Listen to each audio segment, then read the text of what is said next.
by Tyler Pitchford. Hooray.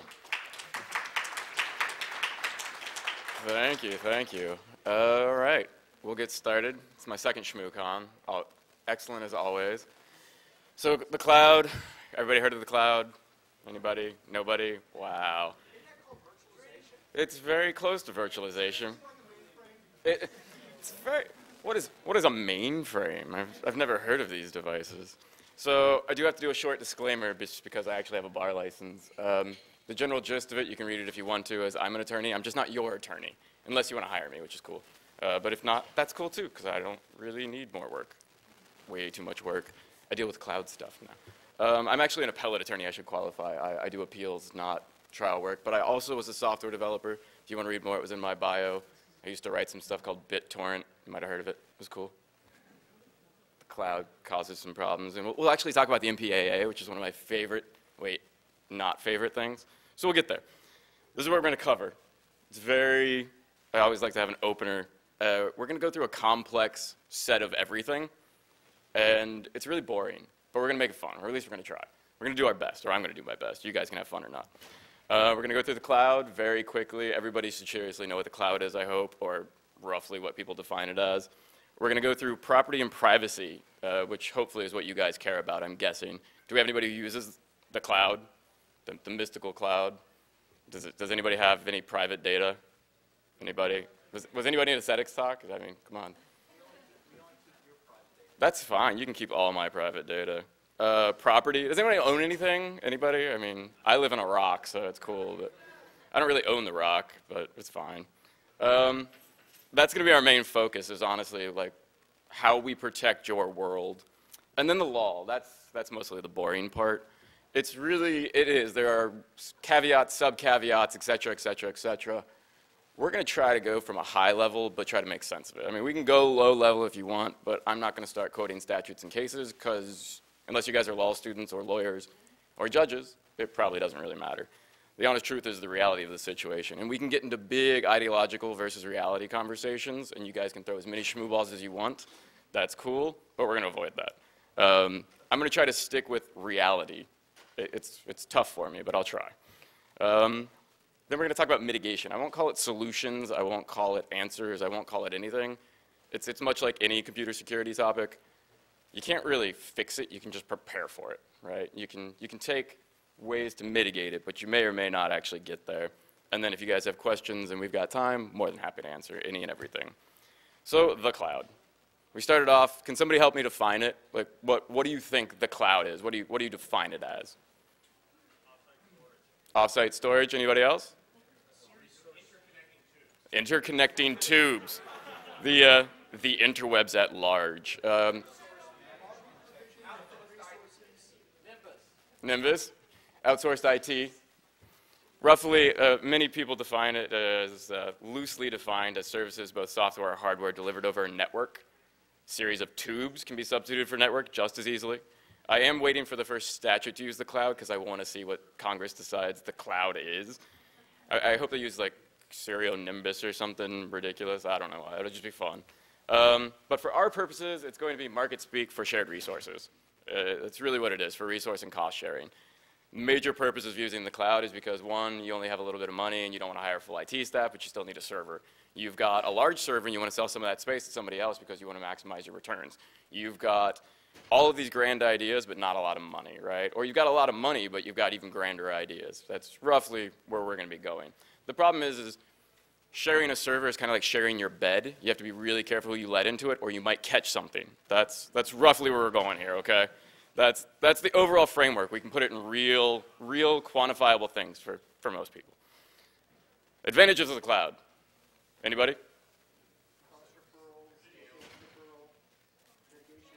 Cost referral, mitigation, outsourcing IT, hopefully lower costs. You get to go into business meetings and say cool things like the cloud, synergy, whatever else. Might get a promotion. Accessibility, yeah, usually redundancy, uptime, theoretically, or what's the market speak? 9999992, I don't know. Sorry? Off-site, yeah, no, it can be. And can you have an internal cloud? Anybody? Can you have internal virtualization, right? You can have a private cloud. Disadvantages? Well, we'll go over that, won't we? There's some good parts, but you got to be careful with it, right? So here's the shortcut. I try to summarize everything so we can get to it and you can take away something easily from all of my gibber. Shortcut. It's an excellent way to maximize your resources, but it is filled with potential legal pitfalls. The larger your operation, the more hassles you're going to face. Anybody ever heard the old adage, you know, the more money you got, the more people want? It's roughly the same with the cloud. The bigger you get, the more problems you're going to end up with. And there's some reasons for that. Usually the larger you get, the more compliance rules you have to come with, the more contracts you're dealing with, yada, yada, yada. The bigger an outage is, every time Amazon goes down, how much do they complain they lose? What, $5 million, $6 million per hour or something? It's not fun. But if you're a small company, you can mitigate easily, right? Like, oh, and we'll actually talk about a fun small company later. The real world examples are entertaining. So this is probably the meat of what you guys care about, your property and your privacy, right? And we won't debate whether they're interlinked or co-linked. They're just going to be property and privacy is our framework here. Property, things like your servers, your websites, your data, your business, and probably most importantly, your money. There's a lot of things that people don't consider that can happen when you put something into the cloud, where you can get stuck holding the bag for a lot of expenses and you didn't even do anything. I've had several clients where that's happened to, and it's not fun to watch. Small businesses, a $50,000 check is expensive. It's very tough to fight. And then your privacy, wait, other property. What other property we have, anybody? Networking gear, information, intellectual property, if you believe in it. Privacy, your data, your real name from the last talk if you want. Scott Moulton's private trade secrets. Amy's phone number, which I've got. Sorry, Scott. Oh, sorry. Oh. I am happily married, I should say. No. That's for my wife so she doesn't kill me later. No. So like my wife, there's something private, right? Your competitive edge, which we were just talking about, right? Your data. So who runs a small company? I'm sure someone here does, right? Several people. If somebody took all of your data, Sky, would you be happy about it? No. Would you be happy if they had your bank number? Okay. And if you got sued, would you be happy if they had all of your correspondence with your attorney? All right, then. These are some of the things we're going to deal with shortly and how you can try to keep it away. The obvious answer, I better hear it right now, is? Don't put it in the cloud. Well, that's the simple solution, but if you're going to stick it in the cloud, the next is? All right. Now I can leave because that's good. You guys are intelligent. Everybody's informed. But there are some other things you can do. But encryption, obviously, is your best one, and we're going to cover that. The tough part in this talk is empirically you all know what you need to be doing. The problem is actually getting it done. That's the hard part usually. So the forest, this is where the tough part in legal talks comes. So I speak to computer security conferences, I speak to software developers, I speak to attorneys, and it's easy to pin it to everybody when you've got a small niche, but when you've got a large general crowd, it's harder to explain everything to everyone. So we have to have some kind of breakdowns, right? So this is your overall framework, right? We're concerned about minimizing the entanglements of your property and privacy, but we do need to understand there are threat vectors, right? We need to understand what they are. And under that, guys, we're going to be looking at the laws that subject you or can subject you, or the ways that the laws can be utilized to end you up in lawsuits, roughly. So bear with me for just a few minutes, please, and we'll get through the law. And I should say, I don't know how many of you see me talk before I see rum faces, but feel free to ask questions while I'm going. I'll try to repeat them so it gets recorded. But you are more than welcome to ask me as I go. It does not cause me problems.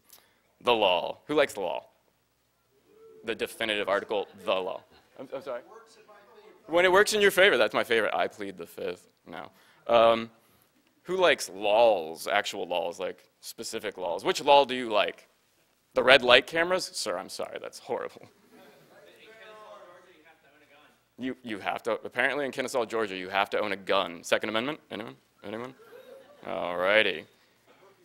Murphy's Law is a perfectly fine law. Congress has not codified that one yet, but they seem to use it quite often. Bada bing. Oh, the Capitol's right there, isn't it? That's awesome, man. I don't know that one.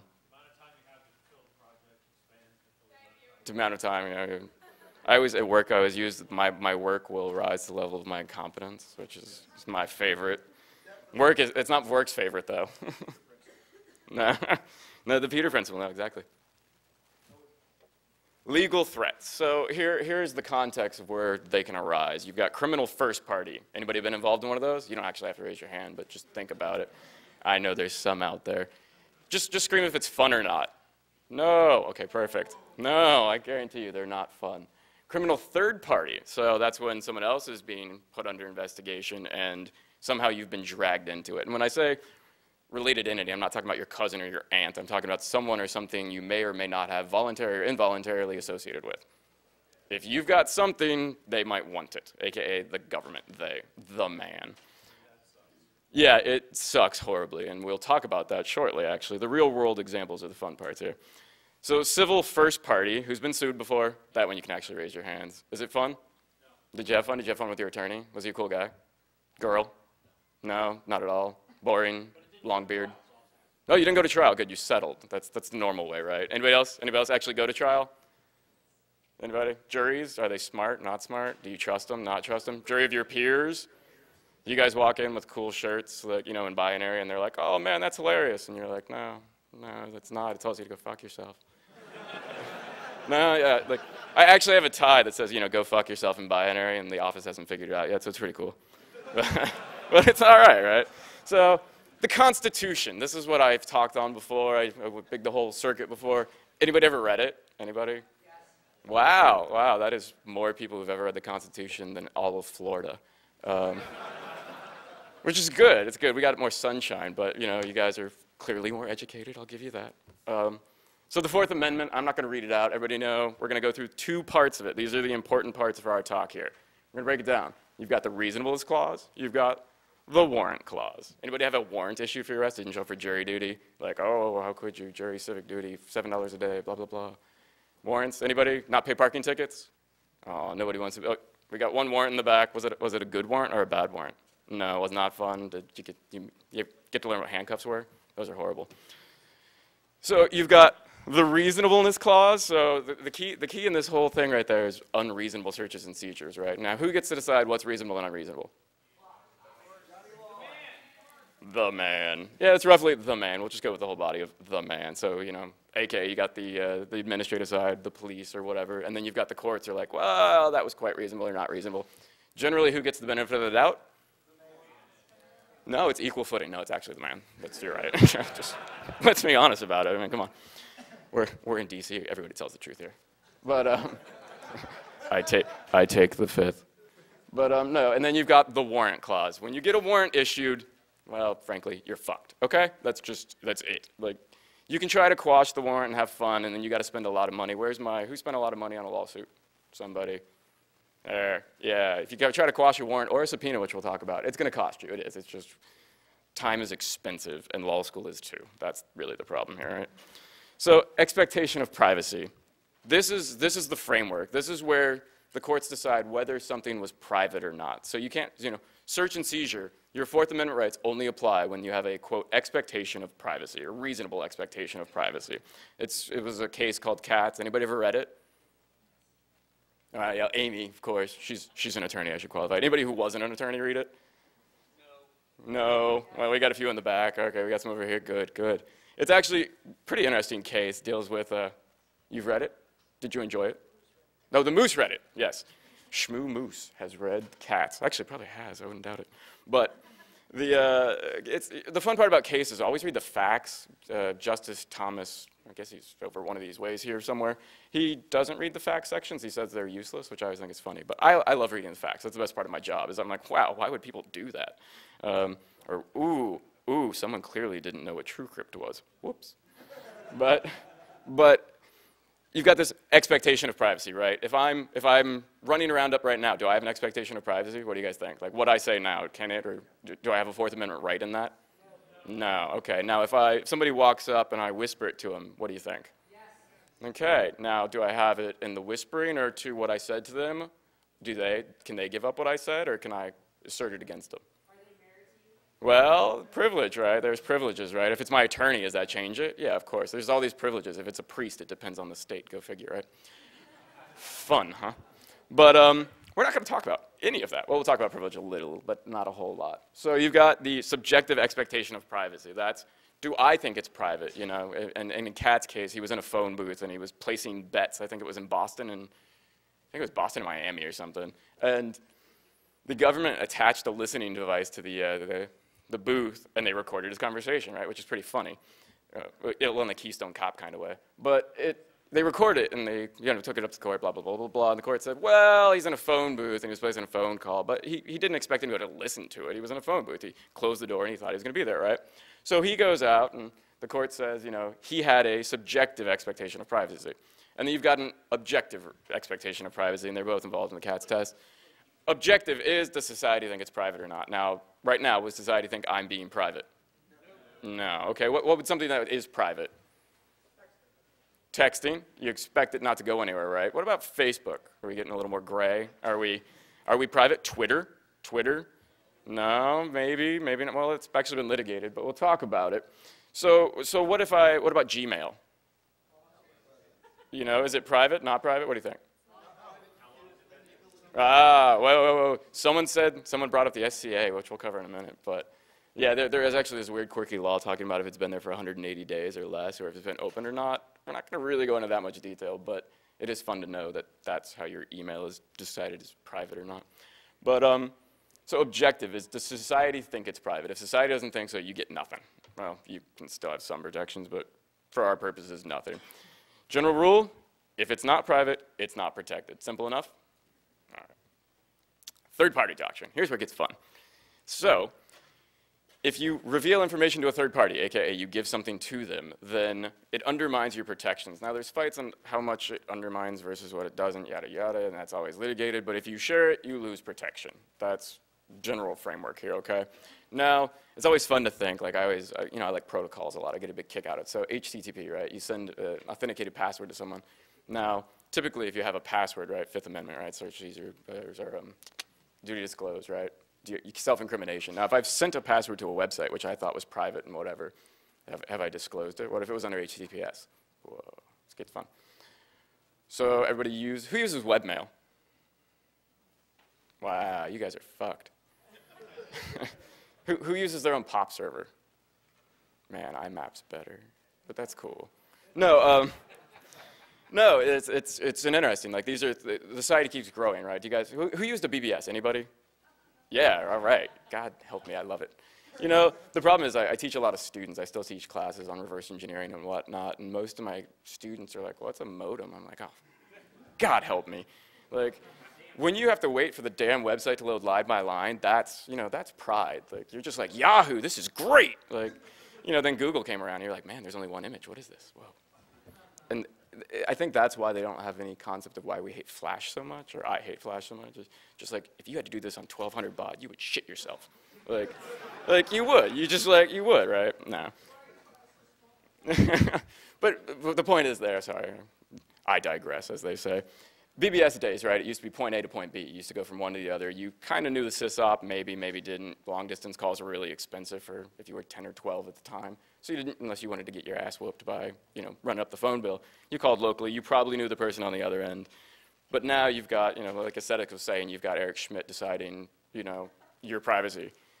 You like that? Anybody? Like, no? Yeah, you happy? You work for Google? No. You sure? Okay, I mean, you can admit it. It's cool. No. So, third-party doctrine, essentially, if you share it, you lose it. Does that make sense? Everybody understand why, at least? If I'm, hey, I'm going to kill that guy. You shouldn't tell people that. It's not okay. It's just good general advice, like internal voice. That's the overall lesson here, right? Like, shh, breathe. Then you've got this other one. What comes after the Fourth Amendment? Does anybody know? Fifth Amendment. You guys can count. This is the important part. There's more to it, actually. Hopefully you recognize that. But these are the two clauses we're going to talk about. Quick overview. Boom. Due process clause. Anybody like due process? Well, not when you're suing somebody you hate it. The other side defending themselves. What a bunch of jerks. I like the concept. Unfortunately, I don't see it very often. Whoa, Adrian. Is the TSA here? Anyone? Adrian. Everybody know Iron Geek? He's a really, really good guy. And then you've got the takings clause. Who likes taking stuff? Come on, you guys are hackers, goddammit. Come on, come on. Do you guys remember the first time you like popped past a secured area and you're like, oh man, that's great. I can't believe they only used an if switch. Anyone? Anyone? E9 jump? No one? Assembler? God damn you people. No, no. The inner voice is good, good. Yes, yes. You have learned. Finally, I've reached somebody. It's clearly not myself. I've never used bait patching. Bad. No. Takings clauses, right? Yes. Actually, a legitimate question. Sure. Oh, shit, a legitimate question. Yeah, so patent law, my understanding is that the U.S. government can appropriate patents, so they can, in theory, copy as opposed to take property. Well, there's the just compensation. They can take anything they want. They just got to pay you for it, usually. Now, does anybody ever dealt with the whole venue issue? Anyone actually had that? Not venue, I'm sorry. Zoning? Well, eminent domain zoning. Anybody ever dealt with that? Yeah, that's a fun one where they didn't take anything. You just can't use it for what you wanted to, right? And that's kind of where we're going to go shortly. You'll see. It's kind of fun when we get to the examples here. But everybody, you got due process, right, which is your right to have a procedural hearing. Yes? Well, what about the TSA and our good Homeland Defense Society? They can see the electronic device within 100 miles of the border. Well, there's a whole nother talk I gave on that not too long ago, and I can refer to the video on the fourth and fifth procedure of your laptops. Actually, it's Shmoocon 2009. But it's roughly the border exception clause, which is the government has prevailing rights to protect its border, and when you exit or enter the border, you lose your protections. It's roughly, I mean, that's the quick answer.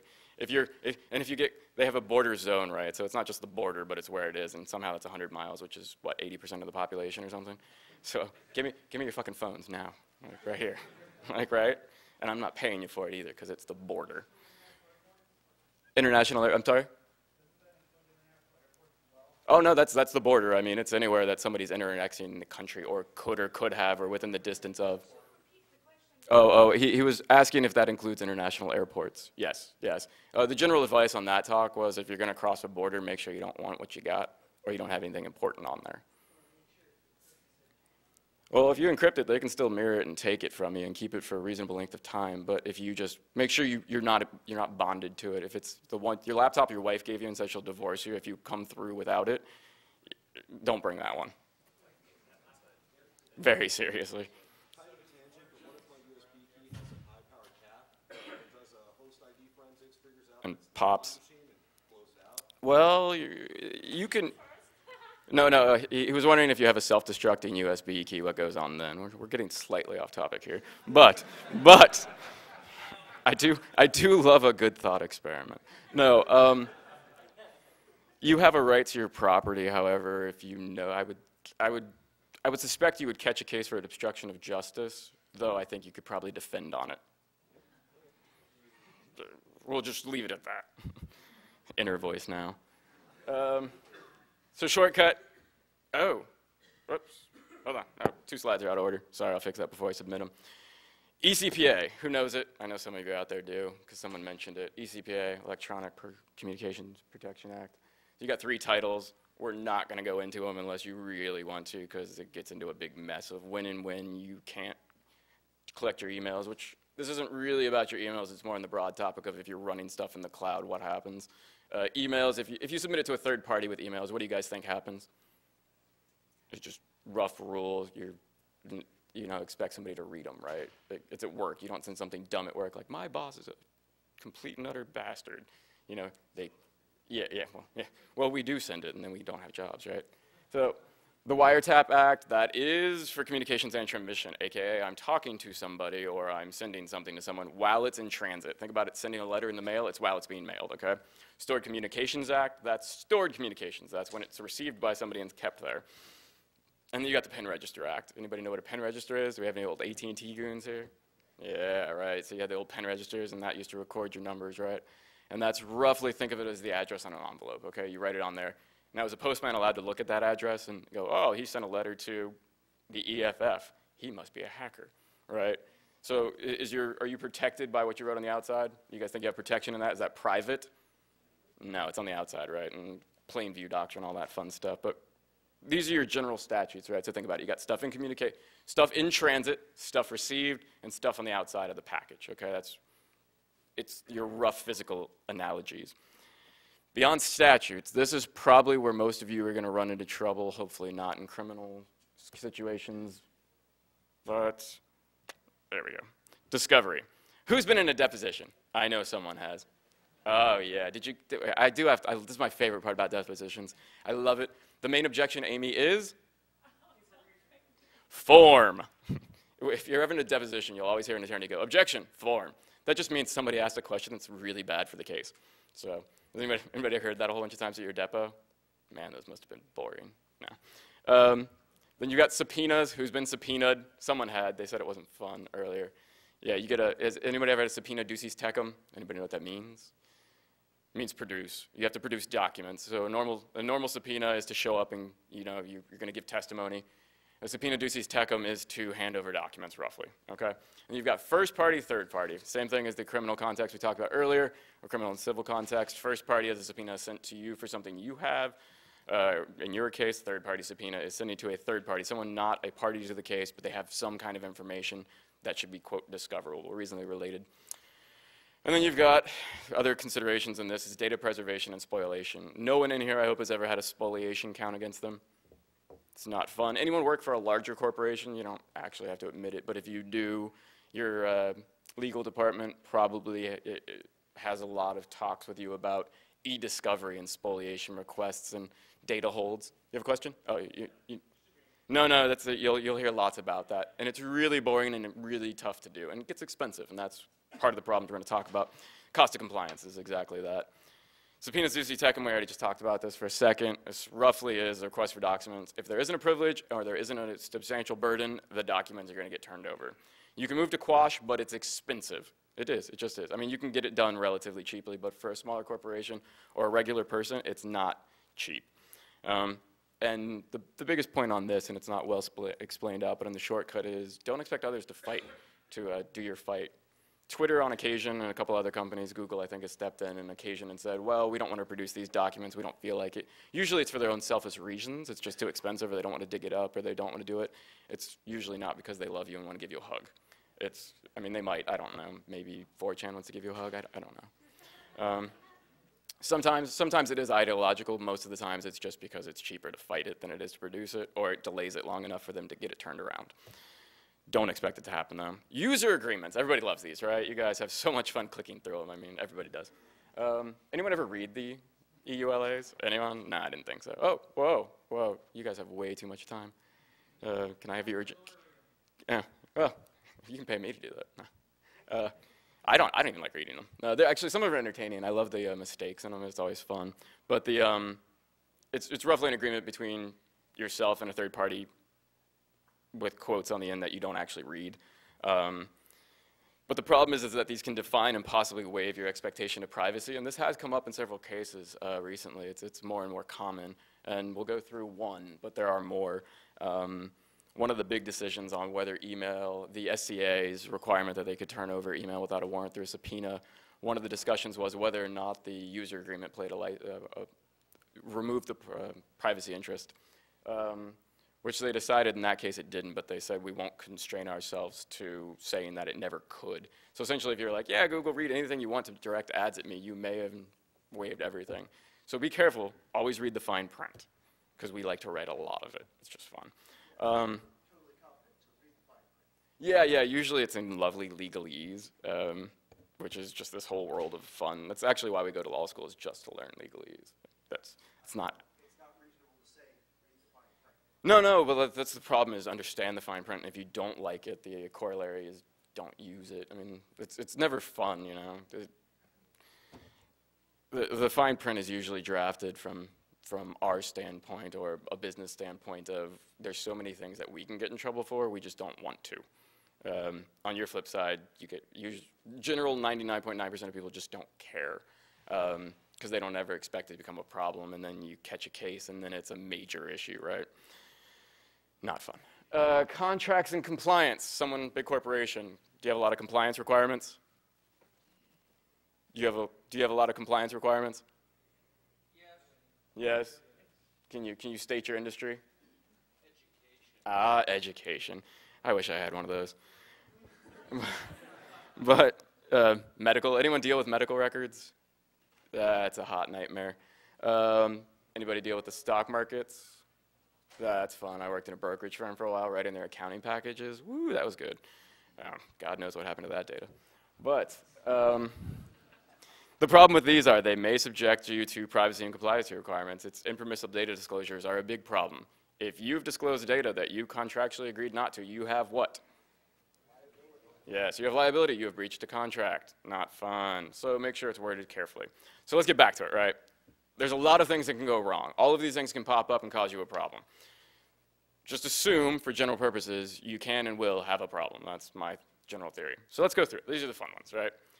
Twitter is the devil, right? Anybody? No, do you guys love Twitter? I'm sorry. I don't. I've got a friend who's a journalist, and I swear all he does is tweet to his other friends that are journalists who tweet back to him. I haven't figured it out, but it's very interesting. So here's the background on the Malcolm Harris case. It's Occupy Wall Street. Anybody remember that? It's this little thing that happened. Aesthetics was probably there. I don't remember. Roughly, someone, there was I believe it was a criminal mischief charge. New York subpoenaed Twitter for account information in the tweets. They didn't just want the transactional data, aka the pen register stuff. They wanted the context, which comes into the Stored Communications Act, SCA.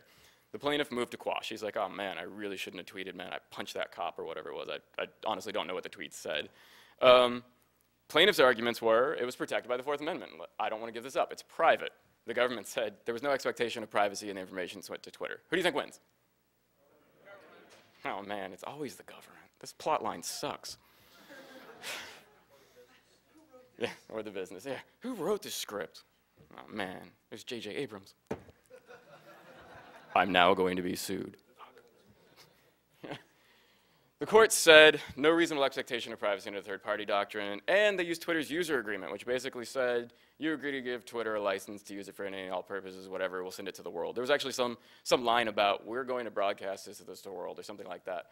If that's in the user agreement, it's not private, okay? If you've given a license to someone to show it to anybody and everybody everywhere, you're probably not going to win under the Fourth Amendment. That's just the quick rule here, right? And then the judge, because there's this whole jurisdictional thing, which I really don't want to get into, but we can, about federal government supremacy, yada, yada, yada. The SCA, which is the Stored Communications Act, the judge said that the subpoena complied with the technical requirements of the SCA. In result, it got turned over, the information. Twitter actually tried to fight it on his behalf, on Malcolm Harris's. So the judge denied the quashing.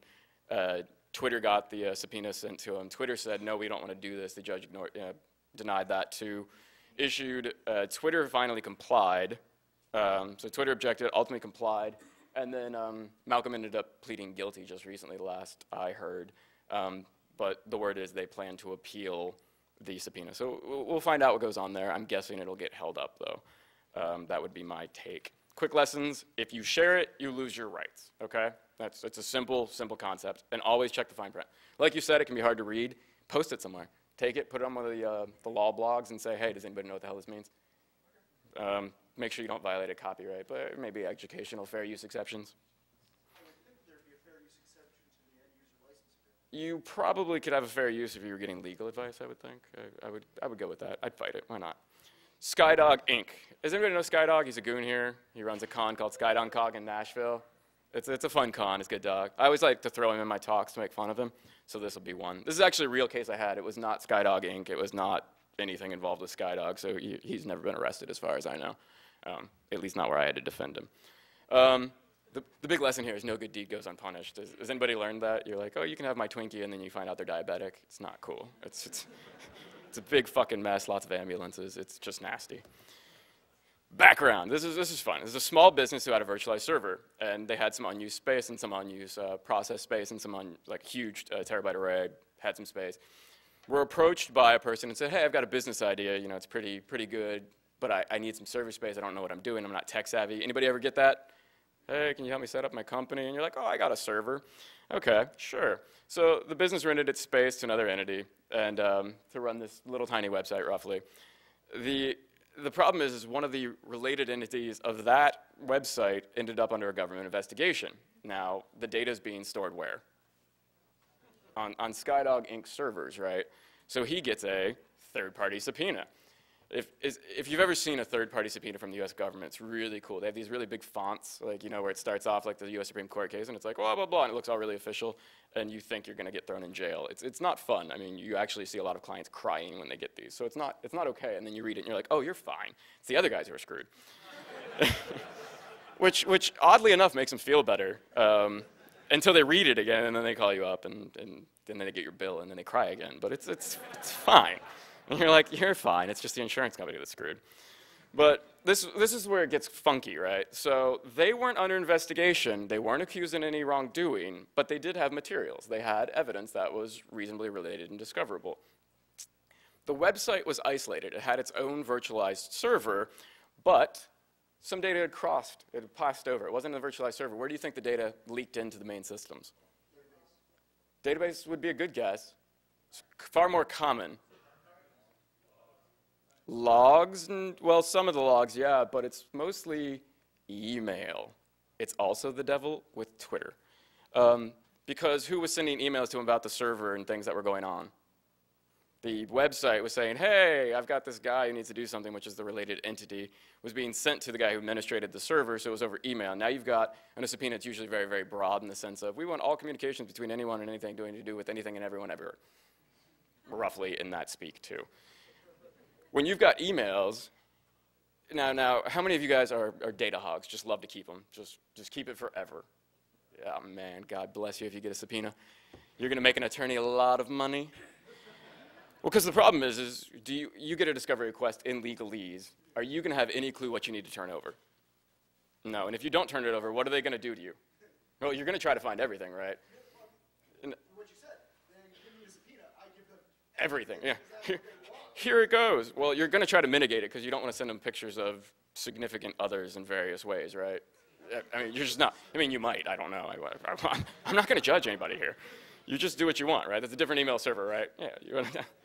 That's the problem. Commingling is bad, is the general lesson here. But so the website is like, there was no data retention plan. They didn't delete things on a cycle. They didn't say every 30 days we're going to clear things out. They had, God, what was it? It must have been decades of data. I mean, it was like 12, 15 years, I think, worth of emails. It was something like 100,000 emails that had to be searched. It was a high volume, internet-related business. And to go through 100,000 emails and find the needles in the haystack takes a lot of time. Now, the fun part was they also kept all their old dead hard drives, which Scott probably would be glad about that. But the reality was they had the data, and they actually had to, I remember sitting there watching them plug these in while they tried to see if they worked or not, and then mark them dead or alive. And if they were alive, they had to go through them. That was great fun.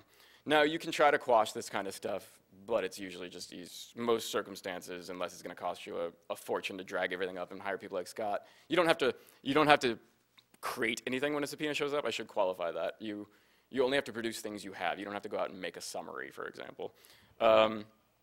But the cost of retrieving the data was expensive, and quarantining systems was near impossible at that point. One of the problems that resulted from this was that they actually had to take an entire server, one of their main servers, pull it off the rack, get a duplicate, stuff it back in place, and it cost them about 20 grand just for the new server. Because it was so common, they were just like, oh, to hell with it. You know, here, the government can have it. We don't want it. Deal with it. Give it back when you're done with it. They'll have a second server when it's done. The outcomes from this, they had to hire an attorney. They produced the documents, cost them a lot of money. They shut down the machine. They had to purchase a new server, and it cost them roughly around $50,000. That was just for helping somebody out with a stupid little website. So who wants to virtualize now? Yeah, fuck off, VMware. But, man, I'm totally going to get sued off this one. That's a good one. But things to learn. Minimize the mixing of unrelated systems. It's difficult to do. It is. I mean, I was an IT guy for years and years and years and a software developer. You just send stuff everywhere. It's how it works. Unless you've got a very narrow system, you are probably mixing stuff at some point, which can cause you problems. Quarantine to the extent possible. Always have a data retention plan. I know that in our industry, it's the godsend to have everything backed up as much as possible. A few backups is fine. If you get excessive, it can cause you problems when you get into discovery matters. It can, it will. And always have an indemnification agreement. If they actually had a good agreement in place, if the contracts between everybody and the other guy had money, they could have gotten paid back for a lot of the expenses they took, probably with a fight over the contract, but at least it's something. So liquid motors, yes? Would actually encryption help here in a way? I think not, right? Well, would encryption have helped here? I mean, I can think of a couple contexts where it would have probably reduced the amount they had to look for. For example, Mega uploads new system, encrypts all the data so that they can't actually tell you what's there. So if they get a subpoena, they can say, I don't know what the hell's there. I looked, didn't see anything. You know, there is some plausible deniability at that point. Not that you have anything to deny, internal voices. But liquid motors, anybody read this? Anybody know about this? Anybody remember it, 2009? It was probably one of the bigger news things in 2009. Rough, but if I didn't do anything, yeah, we know, but whatever. Anybody, it's the government, right? So it's a mid-sized business. They were sharing, they were at a co-location facility. They had their servers stuffed in a facility, right? The owners, this is kind of the quirk in the case. The owners of the facility were in investigation. So the government executed warrants. They had probable cause. They properly executed warrants. They seized everything. And the judge eventually would say it was okay, but they seized everything, just took it. They went in, cleared the whole place out. Now this has happened. I'm sure you guys have seen this in the news. This is not the first time it happened. It was the biggest one out, and then it's happened several times afterwards. What happens when they pull all your servers and the networking gear? Yeah, you get a lot of fucking phone calls, right? Like, where's my shit? And nobody's happy, and you start losing what? Money. You lose it to attorneys, and you lose it from your clients. So what do? First you cry, and then you well, yeah, if you've got insurance, that would be fine, disruption insurance, right? You file a temporary restraining order, hoping to get your servers back. Now, Liquid Motors actually had it filed the same day. They had their servers pulled, they called their attorney. The attorney actually wrote a decent complaint, filed it the day asking for a temporary restraining order. So the arguments were, we did nothing wrong and you don't need our servers, we're not under investigation, we're bleeding money, we're losing clients, please give them back. The government said, yeah, well, we don't really need them. We'll give them back to you eventually, no problem. But we think the guy who owned the facility may have used your servers for nefarious purposes, so we're going to take a look and then we'll give them back to you. Now, it's kind of a quirk, right? It wasn't them actually doing anything wrong. The guy that they'd co-located their facilities at was possibly using their machines for bad things. So the judge said, well, the government probably took your system because it may have evidence that's relevant, but you need to give them back within 3 days. Now, the funny part there is the government said, well, we'll give it back to them in 3 days. So that was tough on the government, right? But first they get to image them. That's the part that always threw me off. So they created a forensic copy, and then they turn it back. Now, they've got this entire company's data who didn't do anything, right? Now, there's where encryption would have helped you some, because you know what's fun is having your client records in the government's hands, right? That's good. Now, if they have to go investigating through the systems and they run across something that's wrong, what's the problem there? Or wrong, I should say, not quite legal. Plain view doctrine is most likely going to apply because they had a lawful purpose to be in there. Yes, you have a question? Yeah, so if the government takes that system, does that qualify as a data breach? Because It's going to depend on your contract. He asked if the government taking the system would qualify as a data breach. If you didn't take proper steps to secure it, I'm guessing it's going to be a jury question on whether you took enough steps and it was reasonable or not to expect the government to seize your property and go through it. That would be my guess of how it would work. So if the government takes it and then they later breach the data, you got a laptop in a car, are you required to then notify your clients that it was leaked? Well, I think as soon as the government took it and imaged it, you'd probably have to. He asked if you'd have to notify your clients of a data breach. One, it's going to be contractual. Would the government notify you if they lost that data? Oh, he asked if the government would notify you if they lost the data? No. Let's just be honest here. I would suspect not. I mean, they can't even tell me when my taxes are ready. So, God help us all. Lessons learned. Even though you keep things for yourself, it can be a problem. So these guys, they didn't mingle anything except the actual physical locations, right? And they just ended up getting screwed. Physical access is the bane of all computer security, right? You know, if I can get to your machine, I can take out the liquid hydrogen, freeze your memory, and then boot it back up, right? Anybody? Jacob Applebaum? No? God help us. And keep a local copy. Why? Why do you want a local copy? Oh, so if I have everything local, why do I have it in the cloud too? It's not a bad thing. It's redundant, right? And now I've got 2 copies. I'm just paying twice as much. Here's our favorite, right? Kim.com. I swear to God, I want to fly to New Zealand and see if he'll give me a job. Like, this guy he just makes me giggle. It's subtitled When It All Goes Terribly Wrong, because it's just fun. It's a great case. really interesting, and this is slightly sarcastic, so don't hold me to exactly the facts, but the internet went boom. The series of tubes popped, roughly. Now, he had 1,000 servers leased from a company, and I always get the name wrong. I think it's Carpathia. It sounds Roman or something. I don't know. They're released in the U.S. The government pops in, and they say they had warrants issued. The government goes in, pulls all the servers, and their series of the facts is they pulled them for a week and imaged them. If they imaged all 1,000 of them, they said it would take 22,000 hours, which is pretty cool. That's some downtime, right? You get them back in, what, 20-something? But hold on, I'll get your data soon.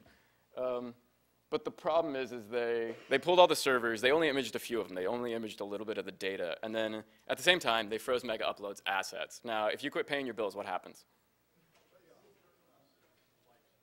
The lights go off, right? Or your servers don't get plugged back in. And if you don't have any money, what can you do? But here's the fun part. There's a guy named Kyle Goodwin, which is interesting. Anybody, EFF case, you guys reading this? Anybody read these? It's interesting. It's fun. He ran a small business hosting videos of local sporting events for Mega Upload. And then his hard drive died. He went to pull the backups off of Mega Upload, and it was gone.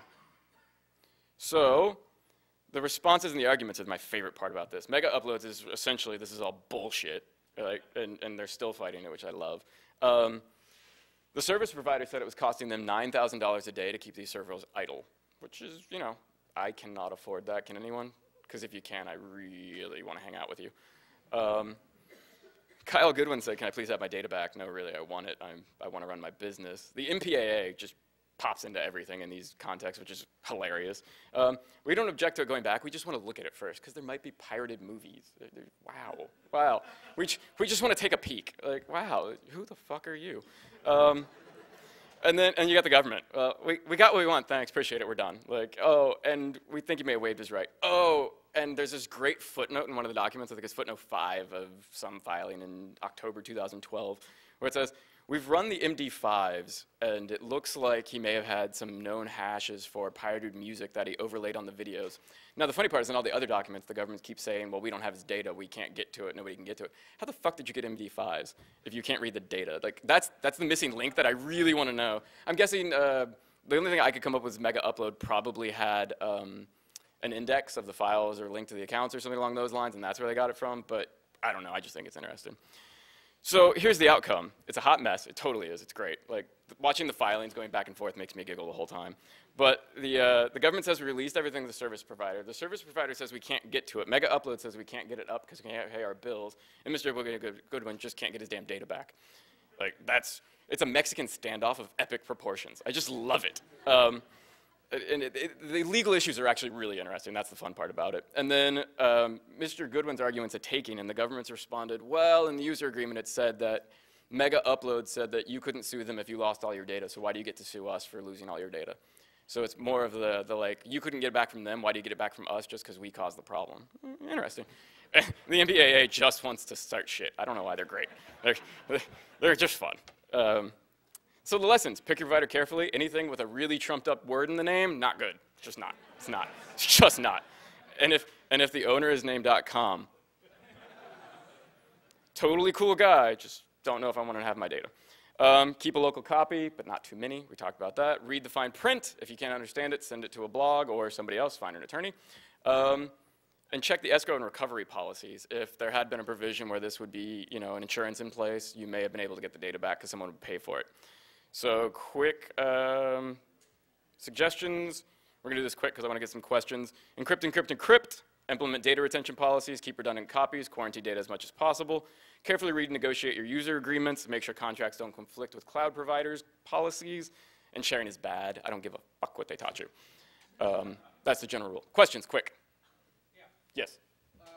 Malcolm Harris, if they hadn't even brought in the Fourth Amendment, could the sharing principle have undercut his argument because he was sharing that? That's, they relied on the third-party doctrine in the Fourth Amendment. I mean, that was what they relied on is because he passed it. Oh, I'm sorry. He asked if the sharing principle, the third-party doctrine, would have affected Malcolm Harris's case, and yes, I mean, that was one of the main holdings. Anybody else? Anyone? I will be outside if you need anything. Yes?